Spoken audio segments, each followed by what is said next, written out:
வணக்கம். சித்தகேர் உணவே மருந்து மருந்தே உணவு.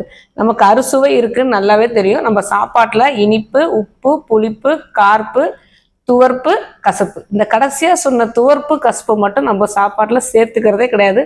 ஃபர்ஸ்ட் 4 அளவுக்கு அதிகமாகவே சேர்த்துக்கிறோம். வாரம் கொஞ்சம் கவனமா கடைசி உள்ள இந்த துவர்ப்பு கசப்பு இந்த 2த்தை மட்டும் கொஞ்சம் கொஞ்சமா சேர்க்க ஆரம்பிச்சிட்டோம் அப்படின்னா கரெக்டாக நம்மளோட பேலன்ஸ் டயட் வந்துடும். அறுசுவையும் நம்ம உடம்புல சேரும் போது முக்கியமாக இந்த துவர்ப்பு கசப்புல மட்டும்தான் மருத்துவ குணம் அதிகமாக இருக்கு. நமக்கு நோயில்லா நெறி, அந்த நம்ம நோயில்லா நெறி அப்படிங்கிறது நோயில்லா வாழ்வு வாழறதுக்கு ரூல்ஸ். ஃபர்ஸ்ட் ரூலே இதுதான். இந்த துவர்ப்பு எதுல இருக்கு அப்படின்னா வாழைப்பூ வாழைத்தண்டுல இருக்கு.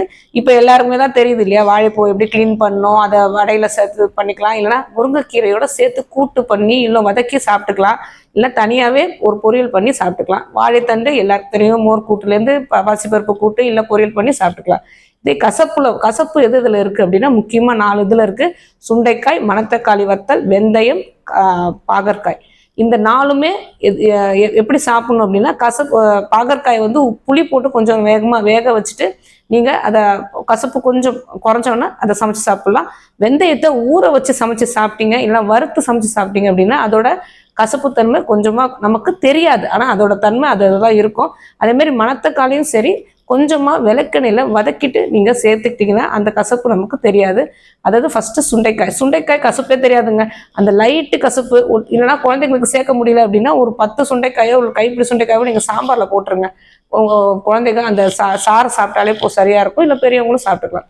இந்த வாழ்க்கை முறையை, அதாவது இந்த கடைசி உள்ள 2 சுவையை மட்டும் நம்ம வாரத்துக்கு 2 இல்லைன்னா 3 முறையாவது எப்பயாவது சேர்த்துக்கணும்னு நம்ம முடிவு பண்ணி வச்சுக்கிட்டோம்னு வச்சுக்கோங்களேன். அறுசுவையும் நம்ம உடம்புல பேலன்ஸ்டா இருக்கும் போது நிறைய மருத்துவ குணங்கள், நோய் எதிர்ப்பு சக்தியோட உடம்புல அதிகமாகி நமக்கு எந்த நோயும் வராது. அறுசுவையும் பேலன்ஸ்டா இருக்கணும். ஸோ நம்ம எப்போதுமே சொல்லியிருக்கிறது தான், உப்பு புளி காரம் கண்டிப்பாக 50% குறைக்கணும். அப்படி முடியாட்டி 10% கொஞ்சம் கொஞ்சமாக நீங்கள் குறைச்சிட்டு வரலாம். இனிப்பு நம்ம லைஃப்லேயே 10 to 20% தான் இருக்கணுமே. அதனால நாக்கோட முதல் நுனிலேயே அந்த இனிப்பு சுவையோட நாணங்கள் இருக்கு. அதனால நமக்கு அது உள்ளார போனோடனே அது கசப்பா மாறிதான் உள்ளாரே போகுது. அதனால இந்த நாக்கு சுவைக்காக அடிமையாகாம உடல் நலத்துக்கு அடிமையாகி நம்ம எதை சாப்பிட்றோம், எது நமக்கு உடலுக்கு நல்லது அப்படின்னு கொஞ்சம் கவனம் வச்சுக்கிட்டு இந்த துவர்ப்பையும் கசப்பையும் மறக்காம சாப்பிடுவோம். ஆரோக்கியமாய் வாழ்வோம். வேற எதை பத்தி பேசணும்னு நீங்க நினைச்சாலும் சரி, எதுக்கு சந்தேகம் இருந்தாலும் சரி, தாராளமா கமெண்ட் பண்ணலாம். உங்களுக்கு எந்த நோய்க்கான தீர்வும் சரி, எந்த பிரச்சனைக்கான தீர்வும் சரி உங்களுக்கு இங்க சித்தா கேர்ல கிடைக்கும்.